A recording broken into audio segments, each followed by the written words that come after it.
Release है most awaited film कुली superstar Rajinikanth को दमदार एक्शन रे फिदा फैंस मल्टीस्टार रो फिल्म देखा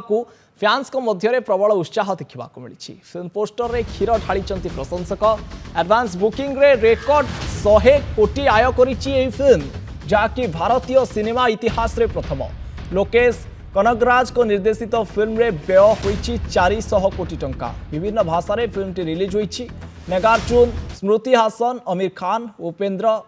सोविन साहिर और सत्यराज फिल्म रे नजर आसीचंती या सहित तमिल सिनेमा रे 50 वर्ष पूर्ण करिसंती रजनीकांत 400 कोटी टंकार बजेट रे निर्मित फिल्म आज सारा विश्व रे भी रिलीज होईची तमिल रे निर्मित फिल्म रो अवधि रहिची 170 मिनिट सन पिक्चर्स बैनर रे निर्मित फिल्म रो प्रयोजना करिसंती कलानिधि मर्थान ए फिल्म हेउची रजनीकांत को 171तम फिल्म यार टाइटल घोषणा होइतिला एप्रिल 2024 रे चेन्नई हैदराबाद विशाखापट्टनम जयपुर बैंकॉक रे फिल्म रो शूटिंग होइची।